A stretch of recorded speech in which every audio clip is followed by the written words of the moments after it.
这前面就是我们家的大鹅，有刚下完蛋的啊，还有没下完蛋的，还有没下蛋的。就是我们来了以后，它们就走开了啊。你看，这是外面的啊，外面我们也给它放了一些稻草。下蛋的地方可能太少了，就是有很多大鹅，就是在这个鹅床边上，或者是那些犄角旮旯，或者是那个鹅场里面下蛋的。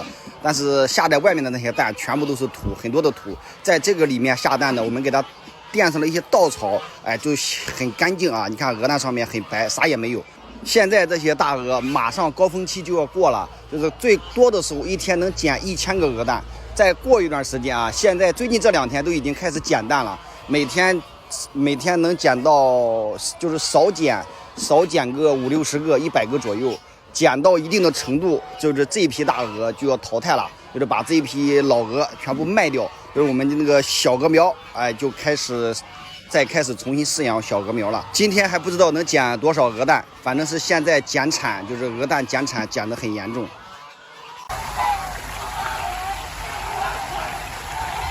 这些鹅只会吃不会生啊。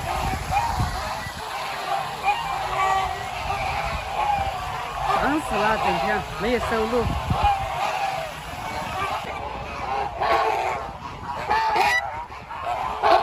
大家好，我们从甘肃又回来了，去那里去了3-4天就回来了，没有时间啊，这里忙不过来，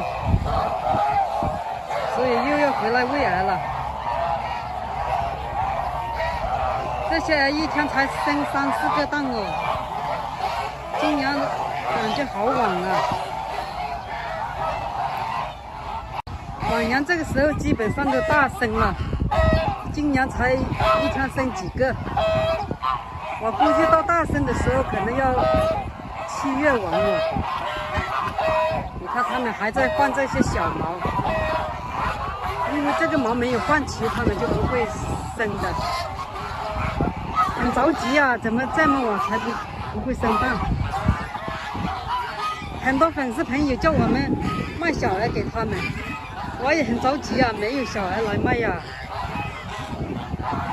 现在只有付出没收入啊。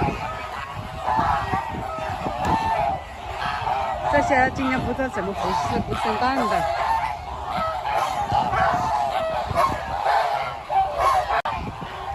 你们看一下哈，它们都长得已经很肥了，都已经长得很肥都不生蛋了，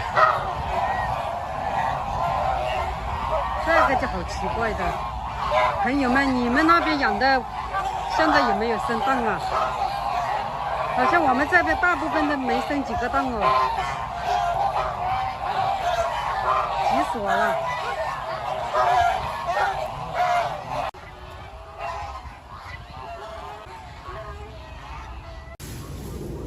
现在来割草啊，吃不完啊，这些草太多了。你们看啊，这一节还割一节哦，那些头不要，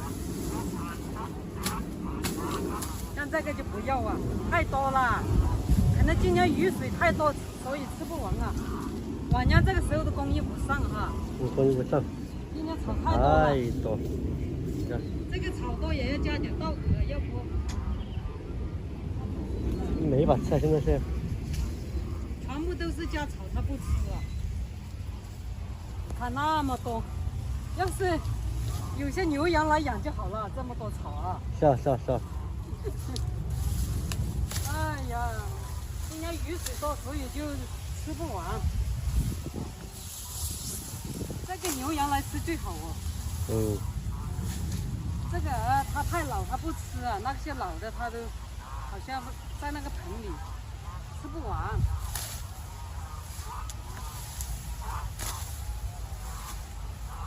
好了，今天的视频就分享到这里。早点回家。观看。盖好了，早点回家。拜拜。